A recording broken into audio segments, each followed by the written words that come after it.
मेरा नाम रोशनी साध है। मैं कक्षा 8 की विद्यार्थी हूँ। मेरे विद्यालय का नाम पूर्व माध्यमिक विद्यालय घोसियार बलरामपुर।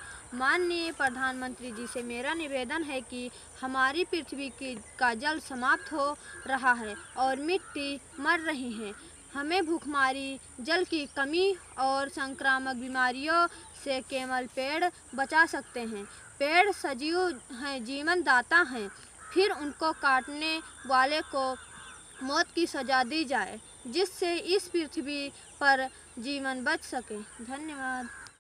सादर नमस्ते। मैं निशा यादव कक्षा 8 पूर्व माध्यमिक विद्यालय घोसियार की छात्र हूँ।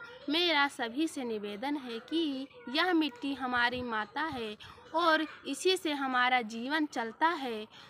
हमारे इन खेतों को बंजर न होने दे, प्लाट न बनने दे, अन्यथा हम सब भविष्य में भूखे मर जाएंगे। पेड़ को लगाने से ही मिट्टी जलवायु बचेगी। अतः पेड़ों को सुरक्षित करने व उनके काटने से रोकने के लिए कठोर कानून बनाए जाएंगे। धन्यवाद।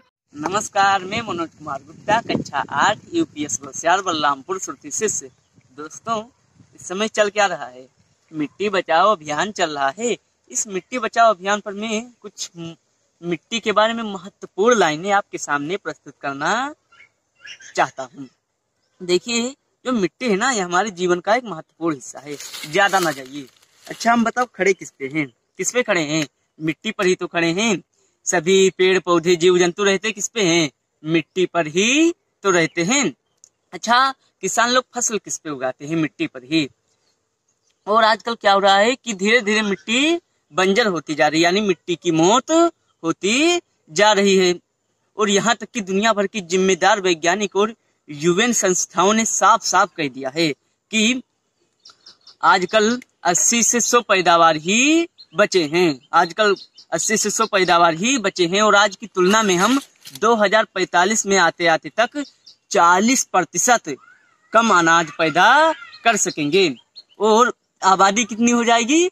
9.3 अरब आबादी हो जाएगी। अब आप ही सोचिए, अगर इस तरह से हालत हुआ तो क्या हुआ?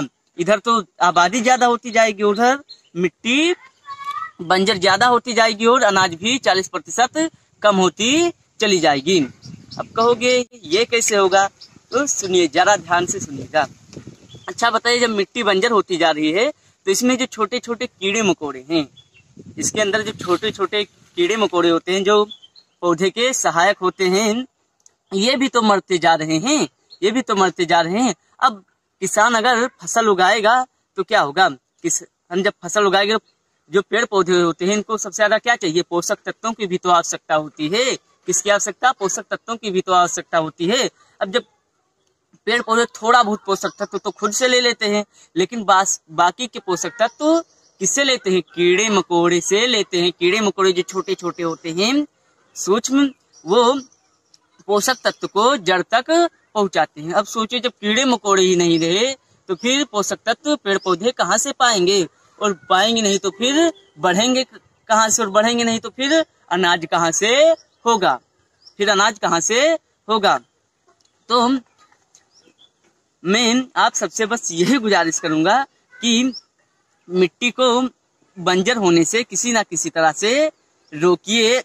और ये जो मिट्टी बचाओ अभियान चल रहा है, इसको खूब फैलाइए, खूब जागरूक करिए और सभी को इसके बारे में बताइए। और जरूर यह बात कहिए कि सभी लोग मिट्टी को बचाने का अधिक से अधिक प्रयास करें। धन्यवाद। देवा तू सांगना कुठे गेला हरवूनी, लेकराची गान तुला उतार आता तरी,